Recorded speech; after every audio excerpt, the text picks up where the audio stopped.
Tangent calling. Tangent calling. Tangent calling.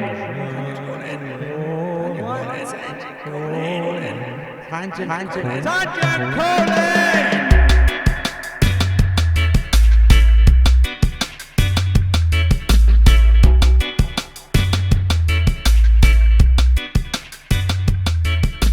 Hey, welcome to Tangent Calling, the podcast where we go off on weekly tangents based on the content of the books we publish, covering everything from music to street art to history, pirates, pubs, local ghosts and vampires to foraging for mildly psychedelic tea. We will get to that episode eventually. And also just talking to authors and talking about the fiction they write, which is what today's episode is. I hope everyone is doing okay. My name is Sol, and today, me and Richard, we're going to be chatting to Jonathan Evans, who is a writer, and he's just published a book with Tangent called The Mystery of Ernie Taylor's Abdomen and Other Short Stories. It's brilliant. And me and Richard are going to be talking to him about his book. Jonathan's going to be performing some readings from the book. As always, we are presenting you with a 10% discount code that you can use on the Tangent Books website. This week, it's going to be for Jonathan's book, of course. And the discount code is RAY, R-A-Y. And there's a funny story behind that involving erotic lion tamers. So keep an ear out for that in the upcoming interview. In the meantime, please please subscribe. It really, really helps us out. I hope you enjoy it. So, Jono, well, firstly, many congratulations on the publication of your book. Is it your first book? Yeah, it is. Oh, wow. And I'm really pleased about it. Thank you, Richard. Well, yeah, many congratulations. And I've had a lot of positive comments as well about it. So thanks. Good. So just to put people in the picture, I had the I suppose the fortune. Was it a good fortune or the misfortune? I don't know. Anyway, we met, John. We met in Matala, in Crete, about 7 or 8 years ago. And why were we in Matala in Crete? Would you like to tell the listeners? Yeah. A mutual friend, Mike Manson, had his book launch, Rules of the Road, which was all about him spending time in Matala during the 60s and 70s. And I'd actually spent time in Matala, unlike Mike. And I went along for the book launch, which was a big party, the return of the Hippies Festival. And that's where I had the dubious privilege of meeting Richard. Yeah. Touché. Yeah, so it became evident, John, when we met in Matala, which was a wonderful place. You can imagine it, can't you, listeners? It was a lovely setting, a lovely cove, and the golden sands, warm sun, and the sea lapping against our feet as we get down on the beach after having a nice breakfast in the Mermaid Cafe, and booze was cheap, the wine was plentiful, and then where did we launch your audiobook, Jono? Is that similar place, really? Kirkby and Ashfield in North Nottinghamshire. I will say the company was fantastic, and the booze was cheap. But there was no lapping, though, was there? Well, there was on the table at the end of the evening with the. Oh, that's right. I've forgotten it. Oh, how could I forget? Apart from that, no. And it wasn't the Mermaid Cafe. No, it was not the Mermaid Cafe. It was the Nag's Head, I believe. So anyway, let's so Jono's book, The Mystery of Ernie Taylor's Abdomen and Other Stories. We launched this as an audio book about a year ago, so that would be November 2019, and we actually had a great time in Kirkby. I went and with Jono, we spent the weekend there, and we had a wonderful launch. And Jono's book is essentially stories about him growing up in Kirkby. So they start from when is the earliest one? How old were you? About 7 or 8 in the earliest one? Well, in the introduction, I talk about memories I have when I'm still less than 2 years old. I've got but most of the memories really early on. But the first story, in the book I'm aged about 8, but in reality I was a little bit younger. Yeah. But I don't think people would believe it if I told the truth. Absolutely. So anyway, so tell us a little bit about Kirkby as an introduction to this podcast. What was it like? Well, Kirkby's in North Nottinghamshire. It was a coal mining town. There were big collieries everywhere. My grandfather worked down the pit. My brother Nick worked down the pit. Most of the working men, that's where they went. And that was the place that was earmarked for everybody. It was grim, and yet there was a beauty to it. The people, fantastic. Everybody was supportive of each other. There's a real community. And yet over the town glowered this huge pit tip called the Summit. But yet there were beautiful places. D.H. Lawrence writes of a valley just outside Kirkby, calls it the most beautiful valley in England. And Lord Byron, Lord Byron had his stately home at Newstead just up the road. It's really beautiful there. But Kirkby, we stayed at your sister's house, didn't we? Sue, wasn't it? I remember it's the most astonishing view because it's a semi-detached house on a main road, set back from a main road, and you go to the back. Not only has she got an enormous garden, but I mean, how far can you actually see? Is it 20 miles? Yeah, well, it's the highest point in Nottinghamshire, about almost just about 50 yards up the road. You go into this sort of, sort of, well, not suburban, but also semi-suburban, semi-detached house. You look out the back and you can see, you can just see for miles, and it's absolutely amazing. And you can see rolling green fields. Yeah. But when I was a kid, they were rolling black pit tips. Yeah. They've all been reclaimed. Yeah. So Sol, I think you had a question for Jono as well. I think because this is new to Sol, so which is great because I'm very familiar with the stories. I love them, obviously, otherwise I wouldn't have published them. But I think you had a couple of questions for Jono as well. Oh God, what was my question? I'm so sorry. It was when did you start telling stories? Yes. Yeah. At what age did you realize that you were a writer or a storyteller? When I was about 65, I think. So I realized I was a writer. But all my life I've been telling stories. I grew up, the household I was in, I mentioned my granddad, who was a miner, but my grandmother was just a real character. She used to try and keep me off school. She'd say, "Don't go back this afternoon, sit on my knee and I'll tell you a story." And then she'd tell me a really filthy story. I'd be 4 or 5 years old. I was entranced. And then I was in a part of a big family. Everybody told stories. It's a bit like, TV's royal family would sit around watching the television and you'd have to fight to get a word in. And if you didn't have a good story, you wouldn't get heard. So all my life.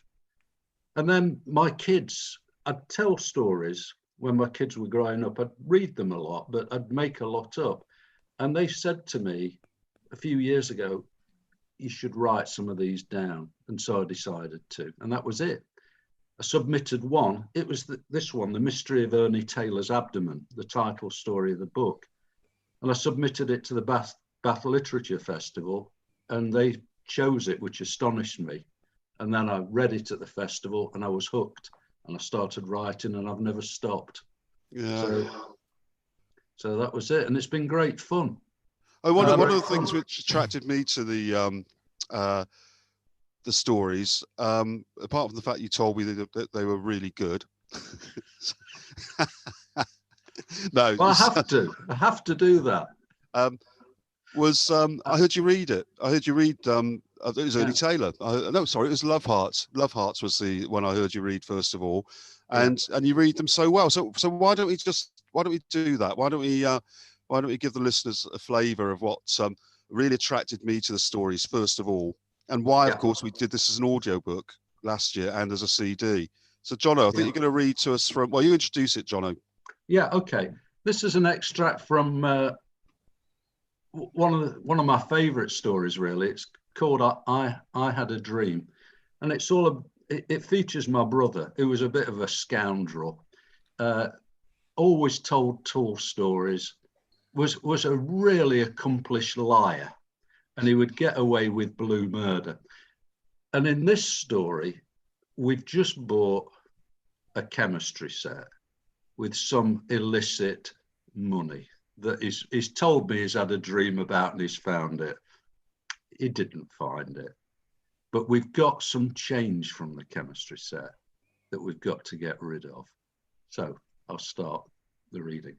This is my brother speaking. Got to get rid of that £5,000. It's evidence. I was confused. After all, we'd got the world's biggest chemistry set. Wasn't that evidence as well? Richard could see that I was uncomfortable and was struggling to understand. I was also aware that the police station was rather close, and I began to feel that I was getting out of my depth with all this. Look, it's simple, he said. We'll go to Purdy's, get some matches. We need them for our experiments, and we'll spend the rest on sweets. Purdy's was a newsagent's on Kingsway, not really on our route, but it was well known for its laissez-faire attitude to selling stuff like matches and lighter fuel to young kids. When we got there, Richard started mooching around near the magazine section. He picked one up. Health and Efficiency, the world's leading naturist magazine. On the cover was a photograph of a naked young woman playing beach ball with a balding, bespectacled man who'd forgotten to put on any clothes. Luckily, his lower half was obscured by the strategic placement of a lawnmower. Inside was an article entitled Hiking in the Pennines. The main character must have been made of stern stuff because all she was wearing was a pair of hiking boots and a chiffon scarf. Her companion, a portly middle-aged man, was wearing white plimsolls and a curious expression, and, presumably in case of inclement weather, was carrying round a rather large thermos flask, which he held just below his stomach. Having had a quick look, I must admit I was more interested in the latest edition of Charlie Buchan's Football Monthly, but Richard was insistent. He gave me the money and pushed the magazine into my hand. Get this, and 10 Park Drive. Don't forget the matches. As I walked up to the counter, Mrs. Purdy greeted me with a smile. She knew me well, and I saw her quite often because she was a patient of my dad. What is it today? She asked, smiling. The Beezer or the Dandy? I reddened and pushed my purchases towards her, feeling mightily embarrassed. I can't sell you this, she said, looking distastefully at the beach ball frolics. It's for grown-ups. I thought for a moment. It's not for me. It's for me dad. Mrs. Purdy looked rather shocked. Quickly, I realised I needed a bit more detail. It's his birthday. This sort of popped into my mind and was out before I could stop it. Amazingly, it did the trick. Mrs. Purdy put my purchases into a paper bag. We left and headed back to blow things up. I love that. What do you think of that, Sol? That's first time for John O'Reed, isn't it? It is, yeah. You got Was it a great. okay? Oh, I loved it. Yeah, really did. You've got a great voice. You should do. So that is absolutely what happened. That is absolutely as it happened. Yeah, it's. Yeah. Did you ever see her again? Mrs. Purdy? Yeah. Well, strange as it may seem, yes. Especially on the occasion when I tried to set fire to the underpants factory with some petrol that I bought from her, but I better not say much more about that. No, yeah. Yeah. So Jono, yeah. Purdy's newsagent sounds like a sort of one of those sort of reference points to you when you were growing up in Kirkby.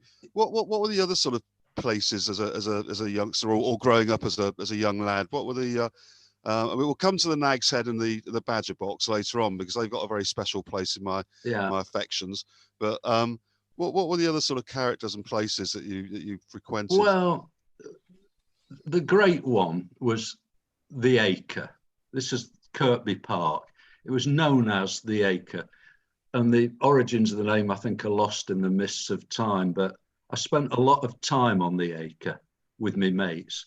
We were all mad keen on football, and we used to meet in Ray's shed. Ray's shed features in another story, and Ray was quite a character. Everybody liked Ray. Oh, actually, let's should we do this slightly differently then? Because you've mentioned Ray, so why now you've warmed up with one reading? Why don't we go straight into another one? Then we can talk a bit more about the about Ray and the stories, and also we'll get onto your influences as well, because that's something which, although I've worked with you for several years now, I was amazed that we've never actually discussed your influences and your writing style. So let's do the stories, and then we'll talk about more around them. So I think this one is this is actually the one which features Ray and his it is. Should we? Shed. Yeah. Okay. Yeah. This one's an extract from the wondrously titled story D.H. Lawrence, The Lion Tamer and the Doctor's Wife. And a little bit of background. It's set the year that Lady Chatterley's Lover was published. Now, this was a scandalous book in those days. It had been the subject of a famous pornography trial at the Old Bailey, but eventually it was published. And of course, everybody wanted to get their hands on it. And in Ray's shed, a guy called Ox Smith miraculously turned up with a copy. And it's a sort of book that if you put it down and just let it fall open, it would fall open at the juiciest bits. And there were quite a few. And Ox would read them to us, but his reading style was a bit unusual. And this is an extract from it. Ox has just read a bit and we're listening. Ray had heard enough. That's rubbish. I could do better than that. He stubbed his fag out on the ground and started juggling the football with both feet, a signal that it was time for another kickabout. On the way home, Ray announced that he wouldn't be around for a couple of days as he'd got a job at Slaney's Printing Works just down from the Acre on Festus Street and would be busy. Ray didn't seem too keen on the job. It's mainly laying out death notices, birth announcements and stuff like that.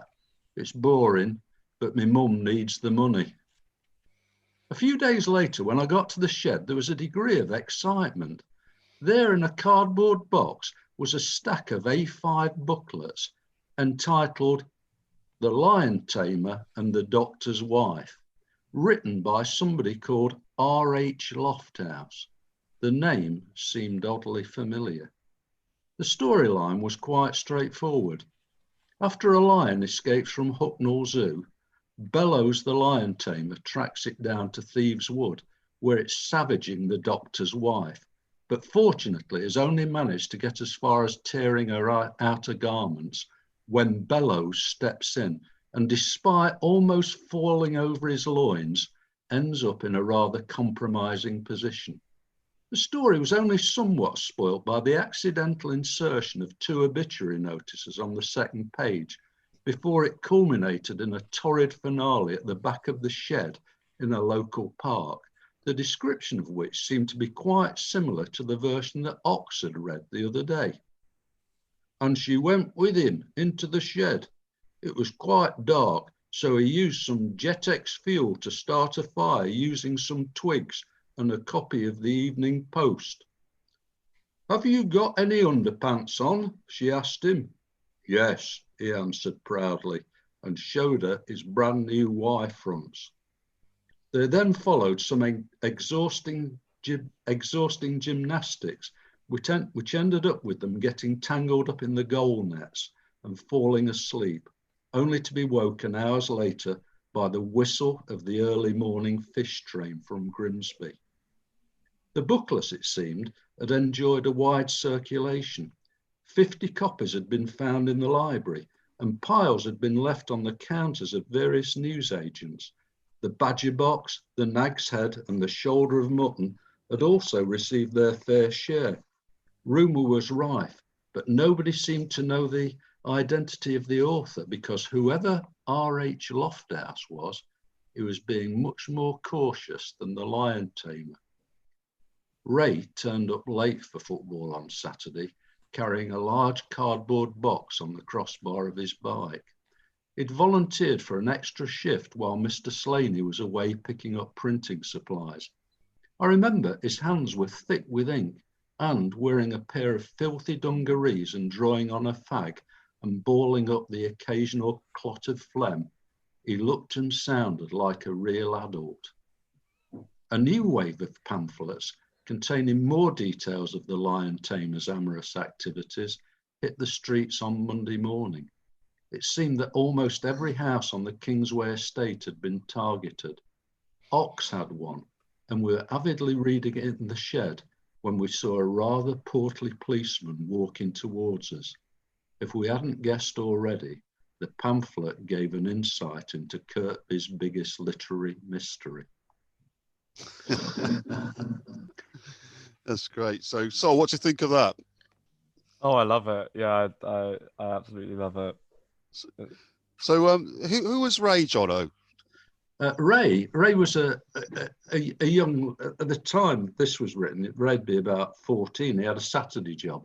He was just a kid of 2 or 3 years older than me. There were a bunch of us used to meet, and there were two or three people who were the focal points of this group. One of them was Ray.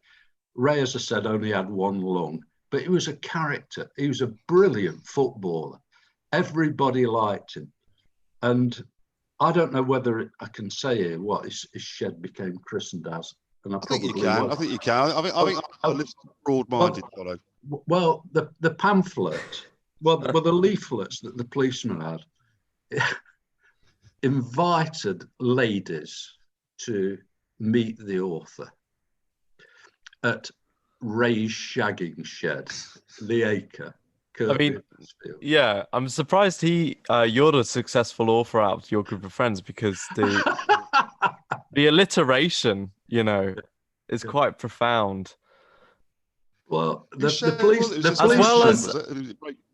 the policeman, when he rolled up, I'll never forget, he had a shed load of leaflets, invitations really, I think to Ray's literary launch. And I remember he was sort of embarrassed. He said, do any of you know where, and I'm waiting for it because I know what he's after, where Ray's, and then he almost turned purple with embarrassment, Ray's shagging shed is. Oh, God. I had an incident like that. No, we've never heard of it. We've never heard of it. Never heard of it. But anyway, I do recall that sometime not long after, Ray did get dismissed from the printers, which I've changed the name of the printer to preserve their business, but it wasn't called Slaney's. Yeah, but that was Ray and his story. What happened to them? How long did they go on for? Did they just kind of fizzle out? It was a sort of 9-day wonder, really. All right. It's that. Do you reckon do you still have a copy? I do, a dog-eared copy. No way. Dog-eared copy. And I say that, you see, D.H. Lawrence was born about 3 miles from Kirkby. And I don't know. I never really rated D.H. Lawrence. There's a plaque on D.H. Lawrence's house just down the road. There isn't a plaque on Ray Hazer's house. There should be. Shocking, you know what? There's not enough lion tamer porn out there, and it's a disgrace. Well, I'm building a tradition, as you can see. So, If you can find it, then send a photo over, and I'll attach Yeah, it to the okay. Twitter thing. So this was it was this story which where I first became aware of the those two institutions which seem to play such an important part of your life, especially when you're a little bit older in Kirkby, namely the Nag's Head and the Badger Box. Yeah. First, let's start with the Badger Box. Yeah. Why on earth was there a pub called the Badger Box? That's a very good question. When I was a kid, it actually was called the Robin Hood Inn, the Badger Box. It had two names, and originally it had been called the Robin Hood Inn. Just there, where I live, was some caves called Robin Hood's Caves, because Nottinghamshire, it's all Robin Hood. But at about the turn of the 20th century, over 100 years ago, apparently, this is what I believe, the landlord kept a badger in a kennel round the back. I'm not sure how much truth there is to this, but when I first went in there, aged about 14, there was a stuffed badger, sitting on the bar, glowering at everybody. And I believe that Why did they put it on the bar? Well, I probably didn't have anywhere else to put it. Where else would you put it? Yeah, I mean, where would you put your badger if you had one? You wouldn't want it under the stairs. I mean, it might frighten you. I mean, put it on the badger, on the bar. Well, maybe they just put it down there and forgot to move it. On the way. You never know, do you? Yeah. So it wasn't in a box. So the badger in the box was the badger in the kennel out the back. I think so. Yeah. Well, that makes sense. Yeah. It does. Yeah. And I had many a wonderful time in the Badger Box, including one forgettable weekend where the landlord made the mistake of putting my brother Nick in charge of the bar while he went away. It was awful. It was awful. Your brother Nick seems to he all your family feature very strongly in the stories, but Nick seemed to have a penchant for the Nag's Head, didn't he? And that seemed to be where he would spend quite a lot of his leisure time. Was that yes, sort of I think he was a bit of an amateur sociologist. Actually, he would sort of go down there, and it's thirsty work. Remember. Is it still there? Is it still there, the Nag's Head? The Nag's Head is still there. And what was really interesting about the Nag's Head, at one stage, it's still there as well. They built a clock outside, which was very confusing because the clock had three faces. I've never seen a clock like it. Each face told a different time. And if you came out rather late at night, why? Oh, that's a good question. I don't think it was designed to. It wasn't. It's this time in Kirkby and that time in New York. It was, it's 4 o'clock in Kirkby and Ashfield, and it's 2:30 in Hucknall, or it's 9 p.m. in Mansfield. Yeah, it was very confusing. But yeah, and I remember the Nag's Head in the 60s. Some bright spark decided that they would brighten it up and turn it into, well, a sort of hippie place. They created this thing called the Adam and Eve room.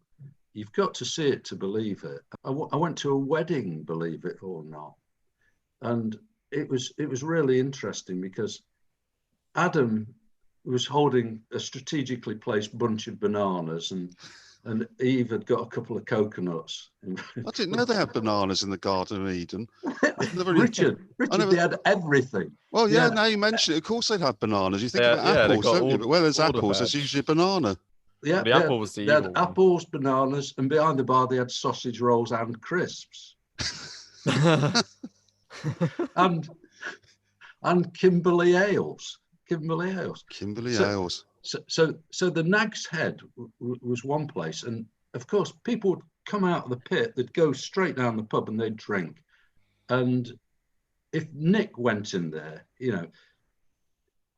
whenever I went in, he'd go up to the bar and he'd say to the barman, "There's just me and him, 4 pints, youth." And as I'm drinking my first one, Nick's ordering some more because he would just get them down his neck as quickly as possible. And I do remember that he was a character. I remember him getting arrested once and the police questioning him and asking him, there'd been an incident. Where did you start out that evening, Mr. Evans? The Badger Box. And where did you end up? In jail. Now, that wasn't the answer that they wanted. The answer that they wanted was the Nag's Head, because something had kicked off in the Nag's Head. But yeah, but this was the sort of place it was. Yeah. And it was, and when I still go to the Badger Box, people often, well, they always ask about Nick. Yeah, where's your brother, Youth? Well, he's not been in Kirkby for 30 years. He lives in New Zealand, but I think they still expect him to come in any minute now. And what's the Badger Box like? Is the Badger still there, Jono? Yeah, it isn't. It isn't the same pub as when I was a child, but when I was about 10 years old, they knocked the old pub down and rebuilt it, a sort of square, sort of 60s style pub. That's still there, and it's doing great business. It's absolutely, yeah, hopping really. And last time I went in there, I met a guy called Matt Fox. And the greeting in Kirkby is always, "Hey up, youth." And it was, "Hey up, youth, how you doing?" And Kirkby's full of characters. And he said, "Jungle Joe's dead then." Oh, right, is he? Yeah, and Jungle Joe is dead. But Kirkby is rich. Its characters are everywhere. Yeah. That's something which comes across so much in the stories, and your deep affection for them. You know, your deep affection for your working class roots and these working class characters. You know, it really is a celebration of that culture. So on which note, why don't we have another story, right, or an extract from a story, and then what I'd like to do is to talk to you a little bit more about this story in particular, but then maybe we can talk a little bit about your writing style and your influences. Yeah, okay. But what are you going to read to us now, John? I'm going to read an extract from the first story I ever wrote. Every single word of this is God's honest truth. Every single word of most stories is God's honest truth. But this one, you're not under oath. It's okay. Yeah, apart from the bit about my brother Nick being arrested by crimes against literature. That's just, that was a bit of fiction, really. It's his birthday today, by the way. Oh, is it? No, yeah. Nick, your brother Nick. My brother Nick, yeah. Oh, how many pints will you have? Well, I don't know. I think it's about 8 o'clock in the morning where he is in New Zealand. So he's probably just on about his second or third as we speak. Yeah. Right, okay. So this one is called The Mystery of Ernie Taylor's Abdomen. Now, a bit of background. When I was a kid, I was fascinated by words, and I had my own dictionary, which I used to look up dirty words.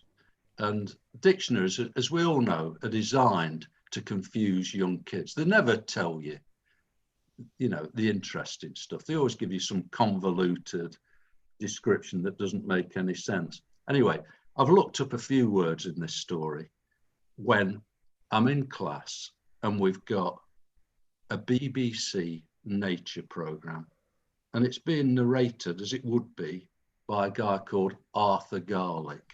Our teacher's Miss Pike, and I'm sitting next to my best mate at the time, John Rabbit. I never saw these connections till I wrote this down, but it's interesting. So we're listening to it, and I've heard about flies who are mating, right? And in the story, the fly has transferred sperm from its abdomen. So it's given me an idea. After the lesson was over, I explained to John Rabbit what the programme was all about, but he seemed more interested in the possible uses of maggots to catch fish. Convinced I was on the right track, I sought out my dictionary as soon as I could. I furtively searched for my new word of the week, abdomen, and sure enough, it was there. The part of the body containing the digestive and reproductive organs. Just below this entry, there was also reference to something called the abdominal thrust. These two bits of information convinced me. Although the adults writing the dictionary were obviously trying to confuse me, reference to reproduction was a dead giveaway. The abdomen was clearly a posh name for a man's willy, and this was confirmed by the fact it was used in something called an abdominal thrust, which even an idiot could work out was a scientific term for shagging. Over the next few weeks, the word abdomen cropped up in the news from time to time.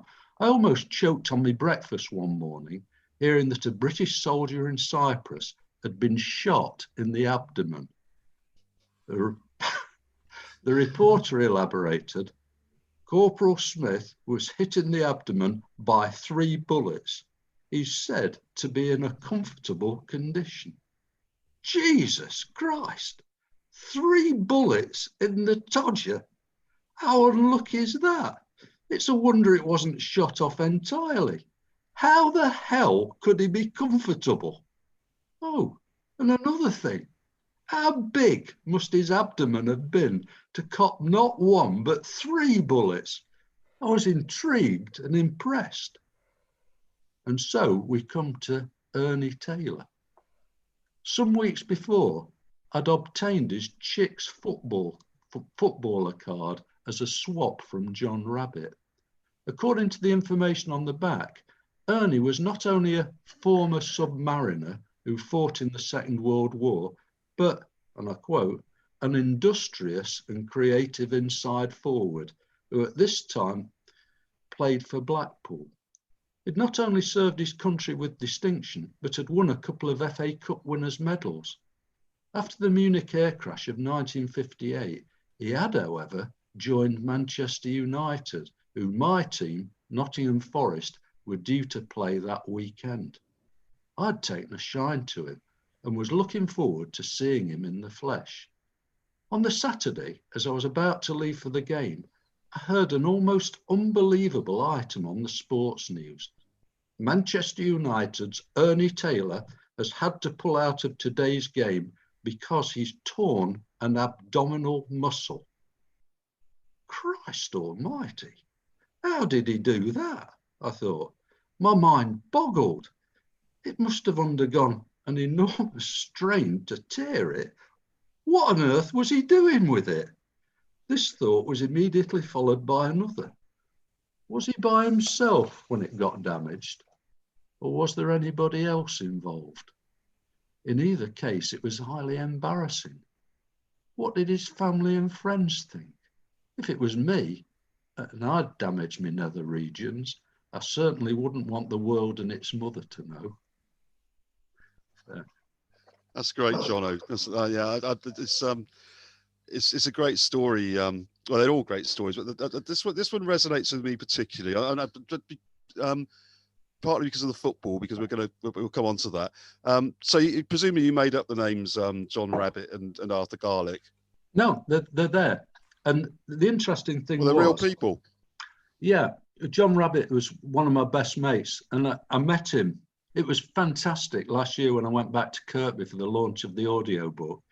I hadn't seen John, even though I'd lived in Kirkby for years. I hadn't seen him since I left primary school. And I made a special effort to find him and invite him. And the night of the event, he wasn't there. And I phoned him up and his wife answered, "Oh, John isn't here.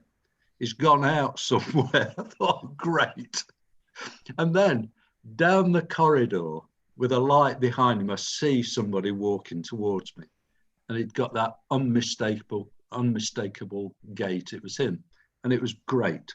Really good to see him. And I saw a lot of friends that I hadn't seen for years. Yeah. So he was real. Arthur Garlick, I got a copy of, you can find on Google back copies of Radio Times. I didn't realise Arthur Garlick narrated this thing, but he did. I found the name. But there are some classic programs. I remember there was a program narrated by, I think it was Christine Darley or somebody. This was another nature program, which I found really disappointing, I remember, because it was called Tits. And it was all about birds. We're all looking forward to it so much. And then it's got stuff about birds. Oh, very disappointing.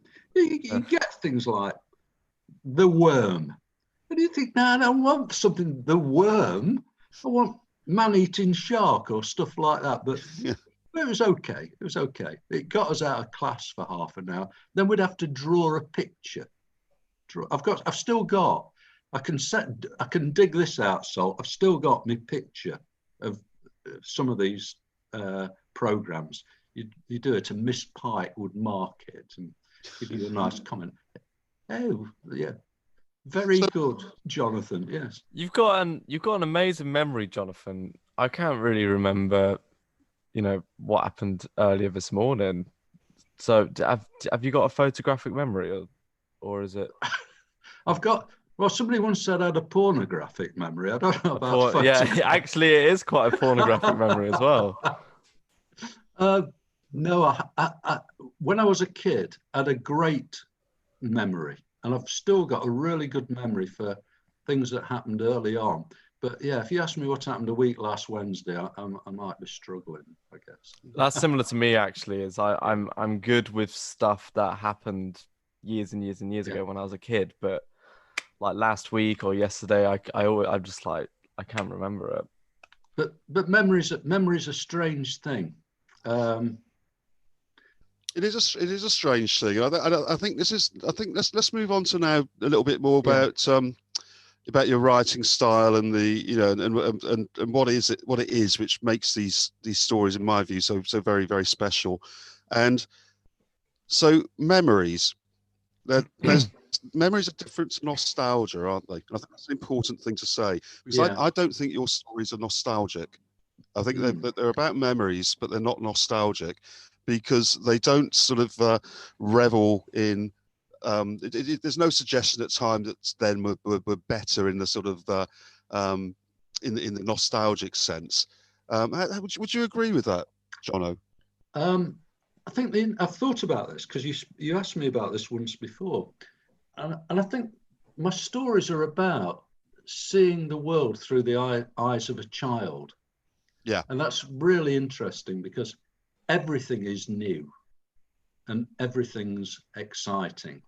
And I see the world, as you grow older, you see the world differently, but everything was an adventure. When you're a child, everything is an adventure. The other thing is, I was brought up I wasn't brought up strictly. My parents instilled values in me, and one of the things they taught me was, you never lie. But when I remember talking to Mrs. Purdy and telling her that the magazine was for me dad and that it was his birthday, neither of which were true, I sort of conned myself that, well, when it is his birthday, I'll give it to him. And I did, and I didn't say it was his birthday today. So I was off the hook. So I was really quite astute in manipulating the truth, but not as good at it as my brother Richard, who was the world's best liar. I think you could torture my brother to within an inch of his life, and he'd still tell you the same old tale. He was great. He was the best liar there ever was. Yeah. I think that's a really good point you make there about looking at the world through the eyes of a child or a young man or a teenager. Because I think, you're right, because only adults can have nostalgia, can't they? You can't. What do you I feel think like I absolutely agree. I feel like it's not nostalgic because these stories could kind of happen at any time, really. I feel like they're not embedded within the context of their their decade or whatever. Yeah. They could kids nowadays still think like this, and it's quite universal, and you do that really well, that kids thing. I think it was in the Lion Tamers story. There was something you did. Oh no, what was the first one we read? I Had a Dream. The one about the chemistry set, and the hang on, let me find the, it. health and efficiency, Yeah, the way you would say stuff like, "Oh, he'd forgotten to put his clothes on." She hadn't realised that she was naked. It's like that is kind of how a kid would kind of interpret that, because they don't quite understand everything. I was always perplexed. Yeah, why, you do. Yeah. Why it was called health and efficiency and not naked women, because that's what it was. And I was thinking, it's like the dictionary. They say one thing, but they mean another. Well, and it's like conspiracy against me as a child. They want to hide the truth.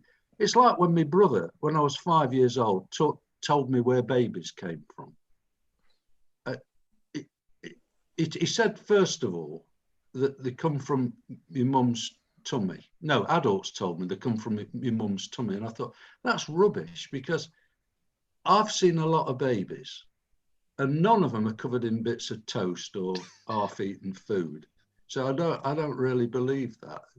Then when my brother told me where it came from with graphic detail, I thought, my mum and dad must have really wanted me to do something as horrible as that. I think that's the other thing which comes across very strongly throughout the stories is that the innocence. There's a real kind of innocence, or maybe a naivety, or trying to interpret the world, and from a child's perspective. And I'm not aware of many other stories I've read which do that, which aren't children's stories. No. So I think that's something. As I say, we've not really talked about the stories in this way before. So, but I think that listening to you talk now, that's something which does come across to me. Is this an adult telling the stories from a child's perspective, and also that somehow capturing that innocence and that questioning. Which is really unusual. Would you agree with that? Yeah, and I have some really early memories as well that I don't think anybody else has ever described. I remember not understanding that adults were the same creatures as I was as a child. And I remember looking at these creatures waving in the air like flowers in the breeze. And it was only later, when I was quite a bit older, that I realised, well, I was wobbling about because I couldn't walk properly, and these adults were standing still. I must have been less than 2 years old. I was. I've lost the thread. I'm sorry. No, that's all right. No, it's just say, this is it only struck me the other day that that even though I'm very familiar with the stories and it's numerous readings, that we've never actually talked about the your writing style or your presentation. And the other thing which for me comes across is, and this I'm not sure I'm going to express this properly, but there's a sense of heroism in there, and I'm not entirely sure what I mean about that. By that, I think it's almost like you almost have superhuman or superhero qualities in some of them. You're brave, and you're untouchable and adventurous. And you say the sense of adventure is there. Every morning you stride forth, and it's a new day, a new adventure. That really comes across ever so strongly. And is that something that you're aware of when you were writing them? This sort of not at all. And that you've mentioned that before to me, and it came as a real surprise. But when I spoke to my brother, who appears in a few of these stories, he said, "Oh yeah, that's it."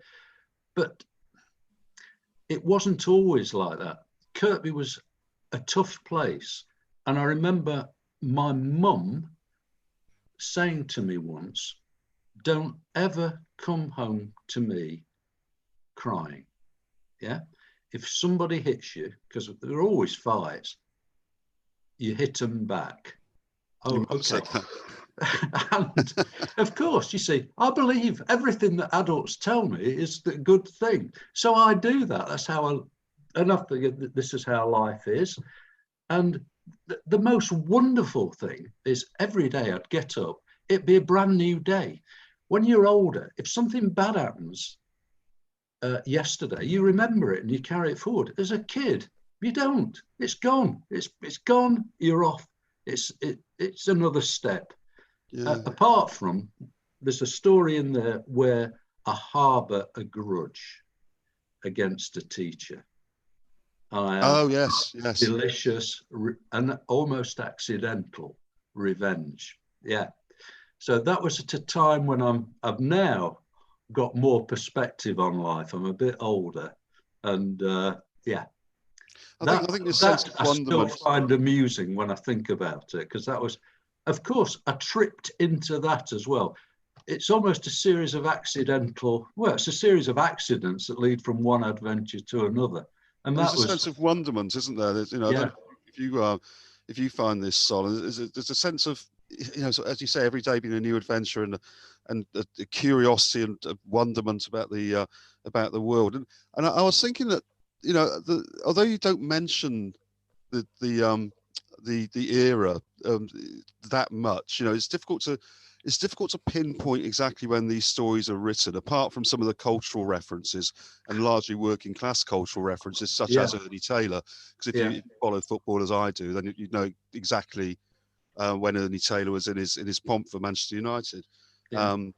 So I can place that, but there aren't that many references. I don't think you put a date line against anything, really. No, I do in one story. I give a specific date. Oh, which one's that? Was that the cup final? Cup final. Yes, of course. Yeah. I give a date about that. But for me, there are lots of references that tell me exactly when it was. Exactly. Yeah. So, and I know exactly when it's set as well. But what I hadn't thought about was that presumably, Jono, you were the first of the post Second World War generations. So would there have been rationing still when you were growing up? Yeah, there was. It's only recently I realised that the rationing went on quite a long time into the 50s, didn't it? Yeah, there was. I remember, for example, the first time I had chocolate. I describe it in the book, but other things I do recall. I don't know how old I was. I couldn't have been very old. Getting a banana, and my mum giving me a banana, and she said, "You'll like this," and it was bright yellow, and I bit it. She said, "No, you have to peel it." I didn't know you had to peel it. I just bit it like an apple. I remember doing that. But I also remember at Christmas, my dad used to get us a box of Jaffas. Yeah. Jaffas were the fruit you'd get at Christmas. You wouldn't get them all year. You'd get them at Christmas. And they were wrapped in tissue paper. And the tissue paper was beautiful. It was red and blue and gold, and it had a picture of a palm tree. And it was just magical. This is Christmas. I think that comes across, doesn't it? I mean, what you've described now could fall into the category of nostalgia, couldn't it? But yeah.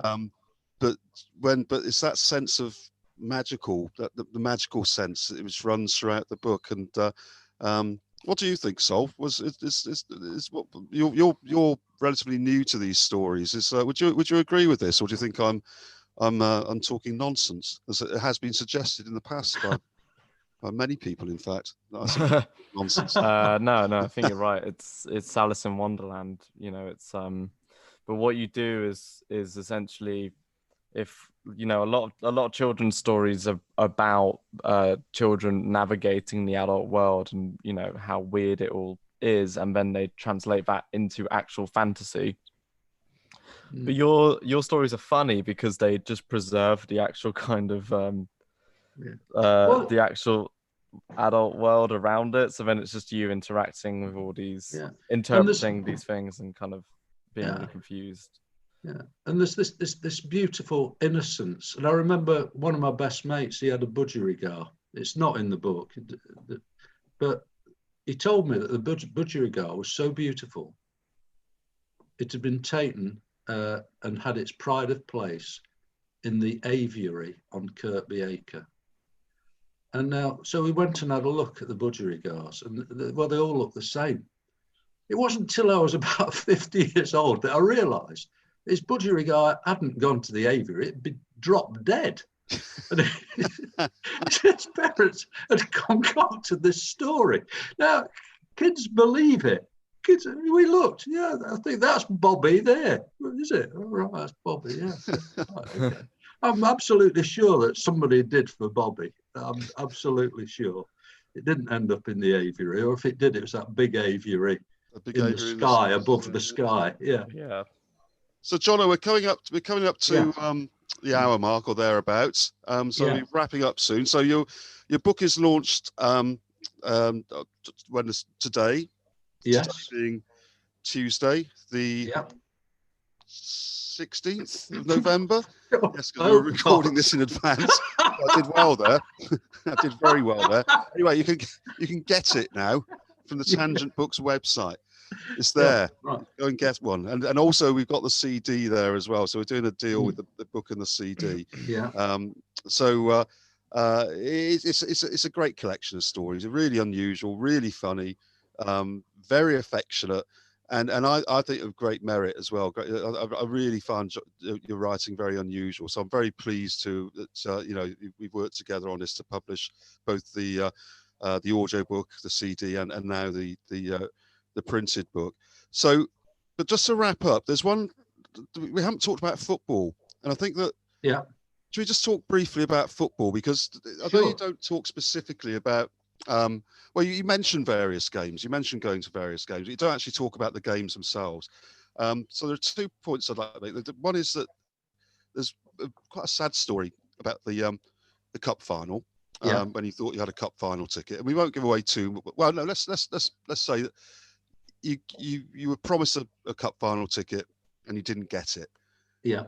And you're a Forest fan, and so it's a rare commodity. Well, it is. But did you ever get to see Forest in a cup final? Did you ever actually get a cup final ticket? I did. You did? I've never actually asked you that. Yeah, and I got a ticket through my brother, Richard. So let's go back. The Forest appeared in was it the 1958? 59. 59.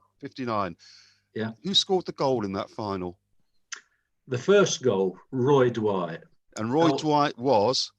Elton John's uncle. That's right. Yeah. It's a bit of football trivia, isn't it? Which I should have known that was 59 because it's one of the great pieces of football trivia that Elton John's uncle, it was uncle. I never saw Elton John strut across the stage in his Nottingham Forest kit. No, it was Watford, wasn't it? It was, unfortunately. Yeah, Graham Taylor and Watford. They were the But Roy Dwight, So you didn't get to that. We won't give away too much, but you didn't get to that cup final, even though you thought you were going right up. I was heartbroken. Yeah, I know. So but that only lasted a day or two. Yeah, but you did get to see Forest. In another cup. Of course, they lost both, didn't they? No, they won the first one. Oh, of course they did. Yeah. Of course they did. Sorry. But my brother made me a promise. I was so upset. He said, next time they get to the cup final, I'll get you a ticket. So 1991, I'm on holiday with Angie, my wife, and we've got our first child, Dan, and I've booked the holiday really early in the year because every year I think Forest are going to get to the cup final. This year they did. She kept saying, why are we going away so early to Greece? It poured with rain. The weather was bloody awful. It was freezing cold. I get back, the phone is ringing. It's my brother. And he said those immortal lines. He said, do you remember the promise I made you? I said, when? He said, 1959. And I remembered. I said, yeah. He said, if Forest got to the cup final again, I'd get you a ticket. He said, I've got you a ticket. It's great. Ah, Unfortunately, I had to sit with the Spurs players' wives and family. I was sitting next to Gazza's agent. And it was a day to remember. And even though Forest lost, it was a great day out. Great day out. oh, that's great. Yeah. Yeah. So, Sol, we're going to wrap up now, Sol. But before we do, anything else you'd like to say, or any other questions for Jono before we say our fond farewells? Well, as always, there'll be a discount code for this week's podcast, a very special one. And what books are we going to discount this week, Richard? Let's just do Jono's this week. We really want people to read Jono's work, because it's great, you know, and it's a reason that we publish all of our books, but the fiction in particular is because we know that this isn't going to reach an audience otherwise. You know, and Jono's been really successful reading his work at various nights around Bristol and further afield. So now you have a chance to have the book for yourself. In fact, Jono, we could even do some signed ones, I think. Let's do some signed ones. Let's do signed. Yeah, we'll do some signed books. And so, the discount code, we'll make it, should we make it Ernie or Todger? What would you prefer? I could call it whatever you wish. No, go on, decide. What's the discount code going to be? I think we should call it Ray. Ray. Okay, Ray it is. Yeah. How about that, Ray? Yeah. I think that'll do. Okay, Homage to Ray. Ray gets you 10% off the book and the CD, off everything you want. Great talking to you, Jono. Should we wrap up? Let's call it a day. I honestly have to say that writing this has not been a labour. It's been a real pleasure, and I'm really pleased that you've enjoyed it. Oh, Jono, I'd like to say it was a pleasure for me as well. I really would like to. Yes. Excellent. I'm going to join my brother Nick in New Zealand. I don't know what state he'll be in when I call him up in a few minutes. But I'm hoping cool. It'll be all right. Okay. Right. Thank you very much. Thanks so much for chatting to us, Jonathan. That's great. I think